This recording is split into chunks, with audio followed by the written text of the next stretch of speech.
নমস্কার, দেখছেন কলকাতা টিভি। আপনাদের সঙ্গে আমি ইন্দ্রাণী। শুরু করছি আজ নজরে যে খবর, অর্থাৎ যে গুরুত্বপূর্ণ খবর আমাদের আজকে আমরা দেখাবো সেই খবরের আপডেট কিন্তু আপনাদের জানিয়ে রাখবো। প্রথমেই আজকে যে খবর রয়েছে, প্রথমে যে খবরের দিকে নজর রাখবো তা হচ্ছে ব্যারাকপুরের দিকে, যেখানে তৃণমূল কর্মী খুনে একজনকে ইতিমধ্যেই গ্রেফতার করা হয়েছে এবং প্রকাশ্যে এসেছে গোষ্ঠী কন্দল, যা ঘিরে কিছুটা হলেও কিন্তু অস্বস্তি বাড়ছে।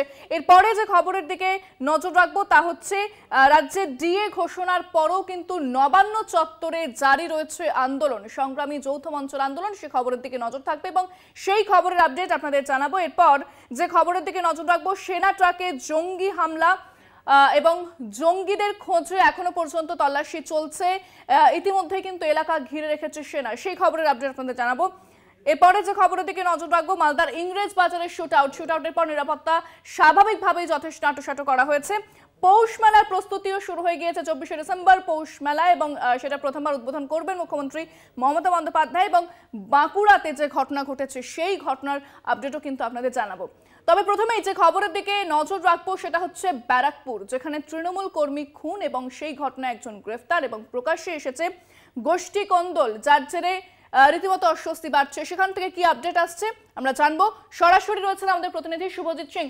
শুভজিৎ, সেক্ষেত্রে কি জানতে পারছো এই মুহূর্তে, কি আপডেট রয়েছে? কারণ ইতিমধ্যেই গতকাল একজনকে গ্রেফতার করা হয়েছে এবং প্রকাশ্যে আসছে গোষ্ঠী কন্দল, কি জানতে পারছো?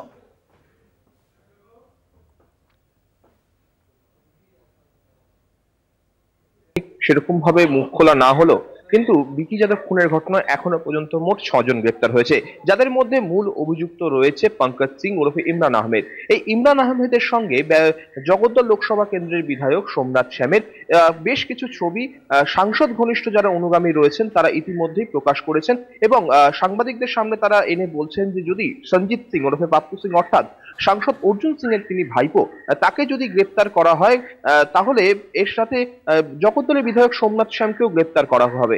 আরো কথা তিনি বলছেন যে পুলিশ যেভাবে, অর্থাৎ ব্যারাকপুর পুলিশ কমিশনারেটের গোয়েন্দা দপ্তর তারা যেভাবে জানিয়েছেন, যেভাবে গ্রেপ্তার করেছে তা সম্পূর্ণভাবে নাকি বেআইনি।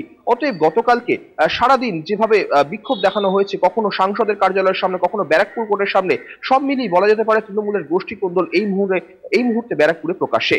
সেক্ষেত্রে স্থানীয় তৃণমূল নেতৃত্ব কি বলছে শুভজিৎ?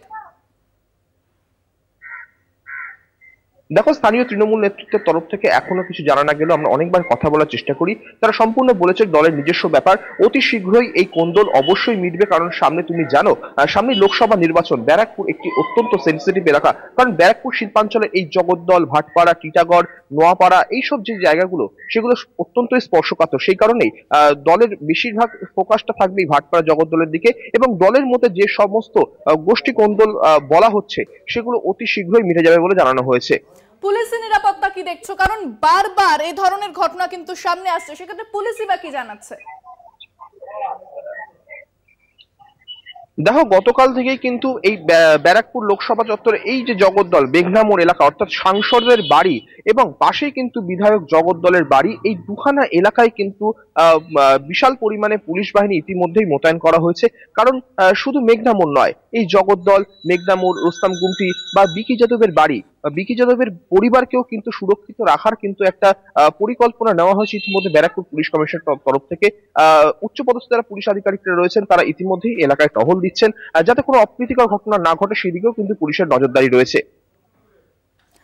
সেক্ষেত্রে শুভজিৎ, যে আরেকটা বিষয়, শীর্ষ নেতৃত্ব কি বলছে? কারণ দুটো দল একেবারে বিভক্ত হয়ে গিয়েছে এবং এই পরিস্থিতিতে দাঁড়িয়ে সেটা কিন্তু যথেষ্ট ভাবাচ্ছে শাসক দলকে। কারণ এখন নির্বাচনের একটা আবহ তৈরি হয়েছে, সেই জায়গায় যদি ব্যারাকপুর একটা গোষ্ঠীকন্দল সামনে আসে, স্বাভাবিকভাবে তাদের অস্বস্তি বাড়ছে। কি বলছেন তারা?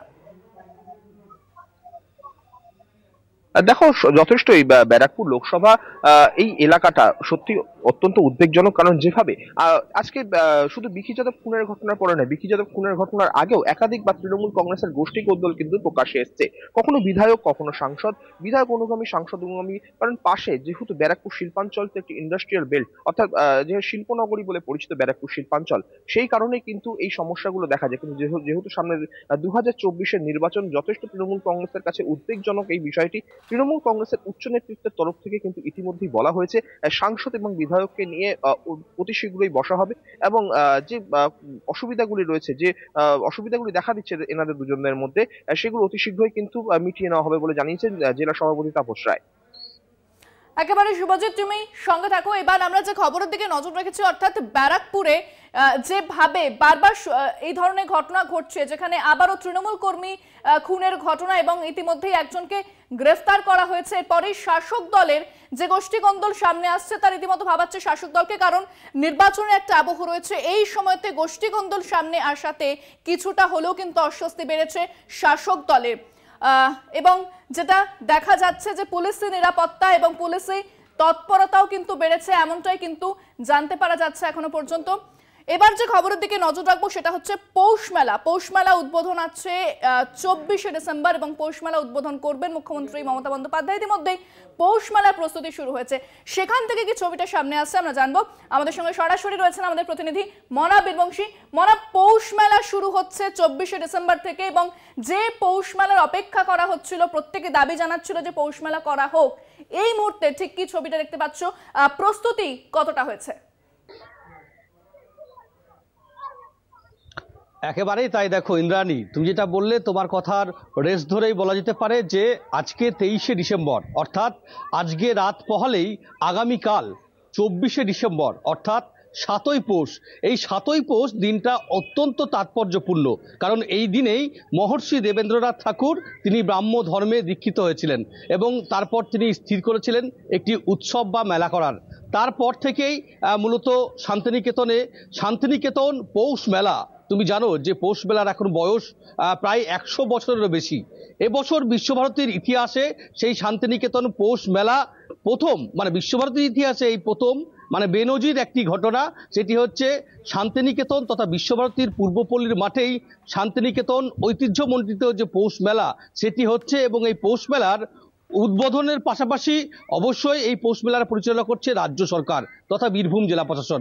অবশ্যই আমরা দেখলাম যে বীরভূমের জেলা শাসক তিনি সাংবাদিক বৈঠক করে পরিষ্কারভাবে জানালেন যে রাজ্যের মুখ্যমন্ত্রী, রাজ্যের প্রশাসনিক প্রধান, তিনি এবছর শান্তিনিকেতন পৌষ মেলা অর্থাৎ 100 বছরেরও বেশি পুরনো পৌষ মেলা, সেই পৌষ মেলার অডিও বার্তার মধ্য দিয়ে ভার্চুয়ালি মুখ্যমন্ত্রী মমতা বন্দ্যোপাধ্যায় কিন্তু উদ্বোধন করবেন। দেখো অবশ্যই প্রস্তুতি বলতে প্রস্তুতি প্রায় শেষ। যুদ্ধকালীন তৎপরতায় কিন্তু আমরা দেখলাম যে প্রস্তুতি পর্ব শান্তিনিকেতনের পূর্বপল্লীর মাঠে। তার কারণ একদিকে যেমন অবশ্যই বিনোদন মঞ্চ তার নিজস্ব রঙে সেজে উঠেছে, সেই মঞ্চে আগামী 5 দিন 24 থেকে 28শে ডিসেম্বর সেখানে বিভিন্ন বাংলার লোকসংস্কৃতি, বাউল, ফকির, সুফি, পঞ্চরস, এই বাউলের যে একতারার সুর শান্তিনিকেতন পৌষ মেলা পূর্বপল্লীর মাঠকে যেমন মুখরোচী করবে, অন্যদিকে অবশ্যই তুমি বুঝতে পারছো যে বিশ্বভারতী পরপর 3 বছর শান্তিনিকেতন পৌষ মেলা করেনি। 20, 21 এবং 22 এবং অবশ্যই 23 বিশ্বভারতী বিশ্ববিদ্যালয় কর্তৃপক্ষ মেলা করছে না, তার পরিবর্তে রাজ্য সরকার করছে, অর্থাৎ 3 বছর মেলা হয়নি। সবাই মুখিয়ে রয়েছে এখানকার পর্যটন ব্যবস্থা, হোটেল ব্যবসায়ী থেকে শুরু করে টোটো চালক, এখানকার কুটির শিল্পী, হস্তশিল্পী, এখানকার বিভিন্ন শ্রেণীর যে সমস্ত ব্যবসায়ীরা তারা মুখিয়ে রয়েছে। তারা আশা করছেন, শান্তিনিকেতন বোলপুরের মানুষ আশা করছেন যে এবছর শান্তিনিকেতন পৌষ মেলায় রেকর্ড সংখ্যক ভিড় শান্তিনিকেতনে হবে, শান্তিনিকেতন পৌষ মেলার পূর্বপল্লীর মাঠে হবে। খুব স্বাভাবিকভাবেই তুমি জানো যে অনিশ্চয়তা ছিল এই যে পরপর এত বছর হয়নি পৌষ মেলা, সেক্ষেত্রে এবছর যে পৌষ মেলা আয়োজন করা হয়েছে সেক্ষেত্রে মানুষের কি প্রতিক্রিয়া, মানুষই বা কি বলছে? দেখো সাধারণ মানুষ যারা রয়েছেন তাদের কিন্তু মিশ্র প্রতিক্রিয়া সেটা বলা যেতে পারে, কারণ তাদের মুখে চওড়া হাসি এটাও বলা যেতে পারে। তার কারণ তুমি বুঝতে পারছো যে শান্তিনিকেতন আন্তর্জাতিক খ্যাতিসম্পন্ন শহর, যে শহরের মুকুটে আবার নয়া পালক, ওয়ার্ল্ড হেরিটেজ চকমা।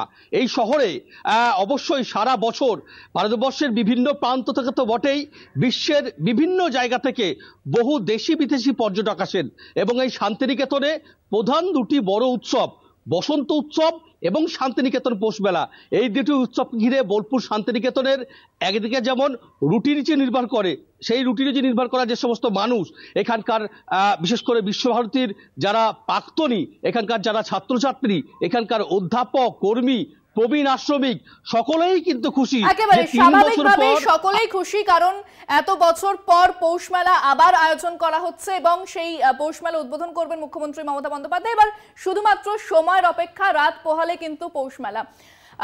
আমরা আরো খবর নিয়ে ফিরছি একটা বিরতির পর, সঙ্গে থাকুন।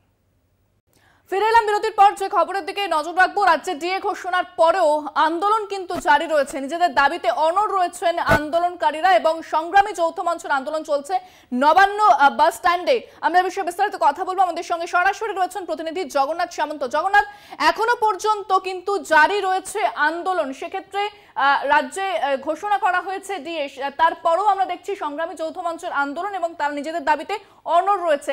ঠিক কি জানতে পারছো, আজকের কি আপডেট রয়েছে?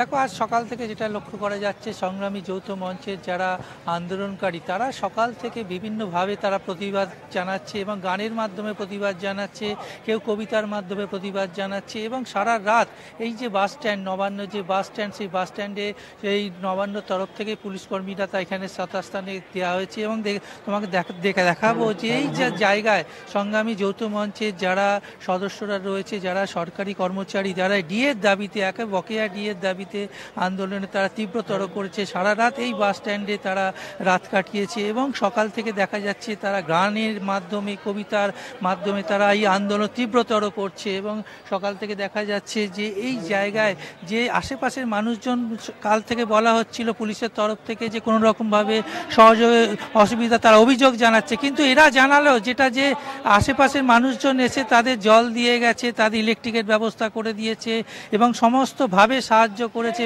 প্রতিবেশীরা। এবং প্রতিবেশীরা যে এই সংগ্রামী যৌথ মঞ্চের যে অধিকার এবং সংগ্রাম যৌথ মঞ্চের যে অভিযান, তাদের যে সফল করার জন্য আমরা এখানে প্রচুর রয়েছে, গান বাজনাও ব্যস্ত রয়েছে। আমি যাব সংগ্রামী যৌথ মঞ্চের এক সদস্যের কাছে, যে দাদা আজকে কতটা সহযোগিতা পাচ্ছেন এখানে সাধারণ মানুষ? গতকালকে বলছিল যে এখানে আশেপাশের মানুষজন অভিযোগ জানাচ্ছে, আপনার কতটা? একদম যে ভিত্তিহীন ছিল সেটা বোঝা গেছে, একদম প্রারম্ভিকে বলেছিল। যেখানে ছিলাম সেখানে সাধারণ মানুষই ছিল না আশেপাশে। এখানে রেসিডেন্সিয়াল কমপ্লেক্স আছে, প্রচুর সহযোগিতা পেয়েছি। তারা একাত্ম করে নিচ্ছে আমাদের লড়াইটাকে, তারা নিজেদের লড়াই ভেবেছে, এটা আমরা বিশ্বাস ছিল, আবার প্রমাণিত হয়েছে। আমরা তাদের ধন্যবাদ জানিয়েছি, কৃতজ্ঞতা জানিয়েছি এই লড়াই আমাদের সঙ্গে থাকার জন্য। আজকে সকাল থেকে যে আপনাদের রয়েছে, আজকে যে সংগ্রামী যৌথ মঞ্চের যে পরিক্রম, আর কেউ আসবে বিশেষ কেউ এখানে মনে করছে? এখনো সেরকম কোনো খবর নেই, আমাদের সম্পাদক বলবেন, কনভেনার, কিন্তু সবাই স্বাগত। সব দলের সমস্ত যারা জনপ্রতিনিধি, সমস্ত মতাদর্শের মানুষ যারা মনে করেন যে এই পশ্চিমবঙ্গের ভবিষ্যৎ প্রজন্মের জন্য বা সুস্থ সমাজ গড়বার জন্য থাকা দরকার মানুষের পাশে, তারা সকলে স্বাগত। ডান বাম, শাসক বিরোধী, সকলকে আমরা আমন্ত্রণ জানিয়েছি, আহ্বান জানাচ্ছি খোলা আপনার এই মিডিয়ার মাধ্যমে। শুনতেই পেলে একেবারে সমস্ত যারা এই মঞ্চে আসতে চায় তাদের জন্য স্বাগত জানানো হয়েছে এবং সকাল থেকে বিভিন্নভাবে তারা মঞ্চে, আমি দেখাতে বলবো, তারা একবারে বসে পড়েছে সংগ্রামী যৌথ মঞ্চে। মানুষরা এখানেই খাওয়া দাওয়া করছে, এখানেই আন্দোলন করছে এবং আন্দোলনকারী বাড়ছে। আমি আরেকজনের কাছে যাব। আপনি সকাল থেকে গান বাজনা এবং প্রতিবাদের ভাষা কি আপনার? হ্যাঁ, আজকে প্রতিবাদের ভাষা কি? আজকে প্রতিবাদের ভাষা আমাদের তো একটাই ভাষা, আমাদের দাবি পূরণ করতে হবে, স্বচ্ছ নিয়োগ করতে হবে এবং সমস্ত 6 লক্ষ শূন্য পদে যাতে আমাদের বেকার ছেলেমেয়েরা যারা রাস্তায় বসে আছে তাদের প্রতি একটু সুনজর দিন আমাদের মহামান্য মুখ্যমন্ত্রী, আমাদের ডিএটা প্রদান করুন। এই সমস্ত যে দাবি দেওয়া সেই নিয়ে আমরা এতদিন আন্দোলন করেছি। 331 দিন আজকে হয়ে গেল শহীদ মিনার অবস্থান। হাইকোর্টের পারমিশনে আমরা এখানে আজকে বসেছি এবং এই যে বসেছি তাতেও ওনারা বাধা দিয়েছেন। আমি জানি না একটা নির্লজ্জ বেহায়া সরকার এরকম হতে পারে, আমাদের ধারণা ছিল না। সারা বিশ্ববাসী দেখছে পশ্চিমবঙ্গের মুখটা কোথায় উনি নিয়ে গেছেন। পুরো পশ্চিমবঙ্গকে সারা বিশ্ববাসীর কাছে লজ্জায় পরিণত করলেন। হাইকোর্ট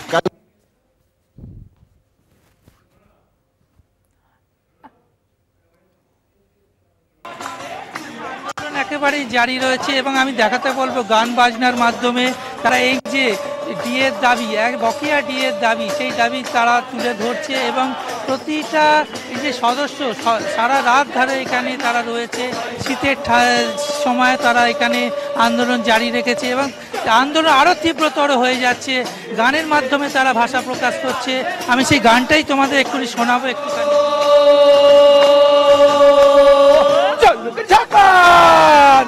ভাই রে ভাই, পাঞ্জাব বলো দিল্লি বলো মহারাষ্ট্রে যায়, সব রাজ্যে ডিএ আছে এই রাজ্যতে নাই।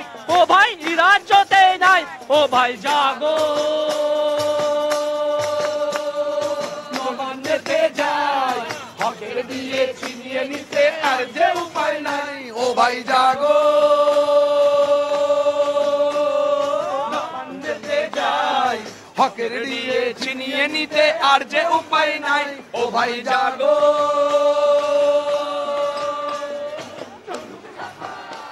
একেবারে জগন্নাথ, অর্থাৎ প্রতিবাদের ভাষা গান, সেক্ষেত্রে গানকেই বেছে নিয়েছেন সংগ্রামী যৌথ মঞ্চের আন্দোলনকারীরা এবং তারা নিজেদের দাবিতে অনড় রয়েছেন এবং সেখানে এখনো পর্যন্ত চলছে প্রতিবাদ আন্দোলন। এবার যে খবরের দিকে নজর রাখবো সেটা হচ্ছে বাঁকুড়ার ঘটনা, যেখানে হাইকোর্টের রায় এবং তারপরেই অভিযুক্তের বাড়ি ভাঙবে প্রশাসন, এমনটা কিন্তু জানতে পারা যাচ্ছে। এ বিষয়ে বিস্তারিত কথা বলবো, আমাদের সঙ্গে সরাসরি রয়েছেন প্রতিনিধি স্বরূপ গঙ্গোপাধ্যায়। স্বরূপ, সেক্ষেত্রে জানতে চাইবো যে এবার কি দেখা যাচ্ছে, আজকের পরিস্থিতি কি?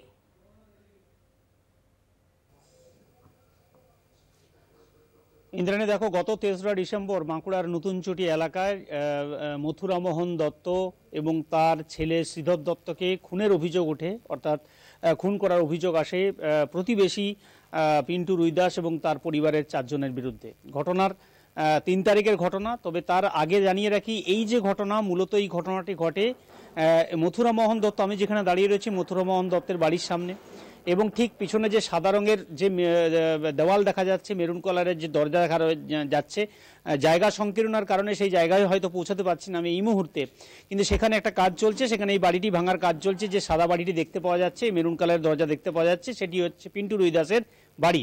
এবং পিন্টু রুইদাসের সাথে মথুরামোহন দত্তের জমি সংক্রান্ত একটা সমস্যা চলছিল দীর্ঘদিনের, জমি সংক্রান্ত একটা বিবাদ চলছিল দীর্ঘদিনের।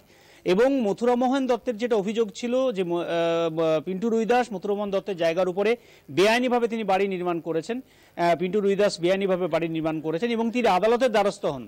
গত 16/10/2023 তারিখে কলকাতা হাইকোর্ট নির্দেশ দেয় পিন্টু রুইদাসকে যে দ্রুত মথুরামোহন দত্তের জায়গার উপরে যে বাড়িটি নির্মাণ করা হয়েছে সেটি ভেঙে ফেলার নির্দেশ দেওয়া হয়।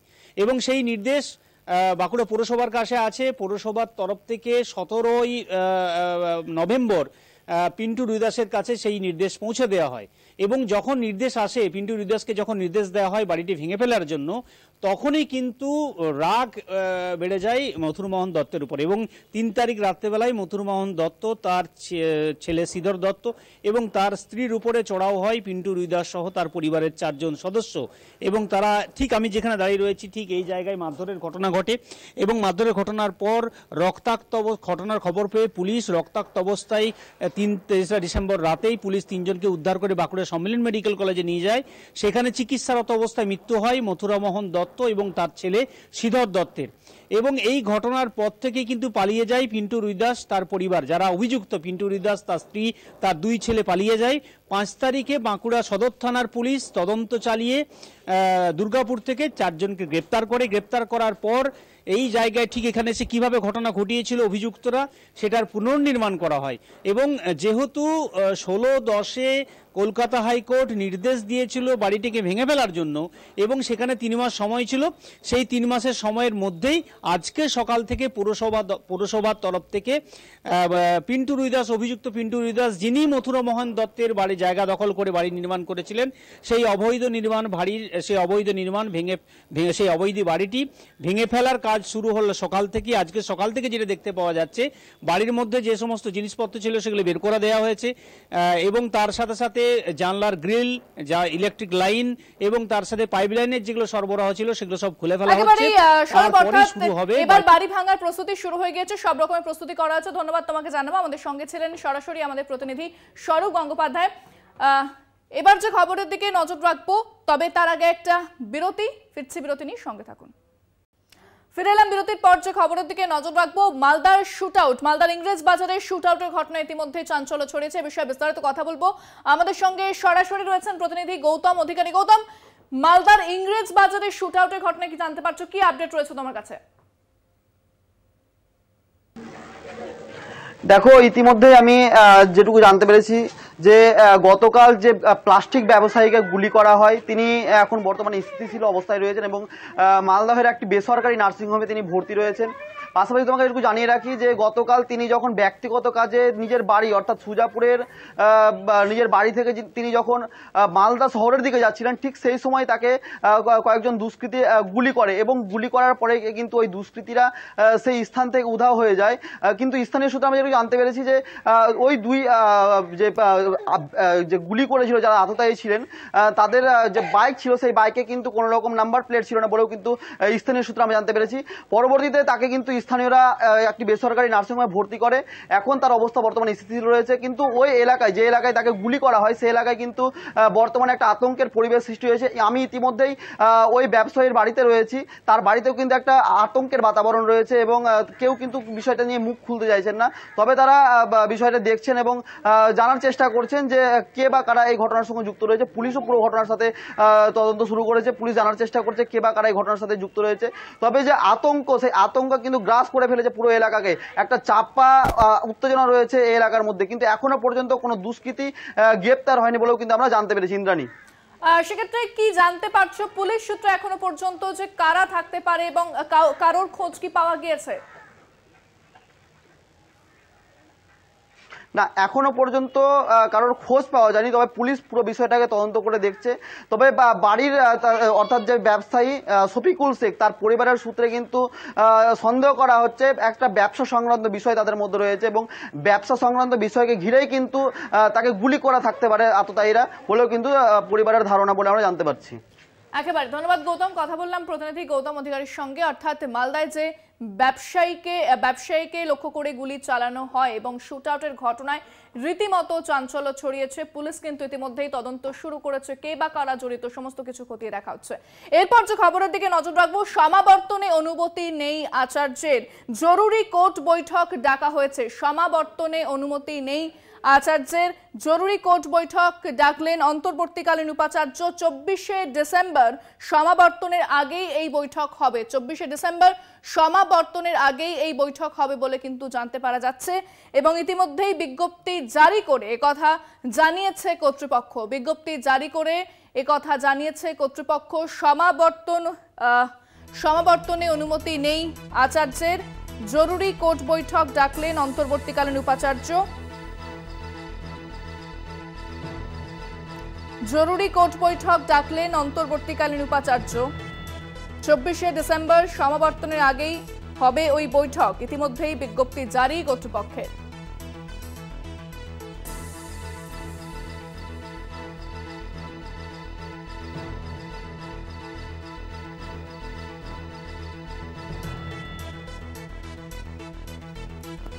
ফোনে রয়েছেন আমাদের প্রতিনিধি শুভঙ্কর মণ্ডল। শুভঙ্কর, ঠিক কি জানা যাচ্ছে?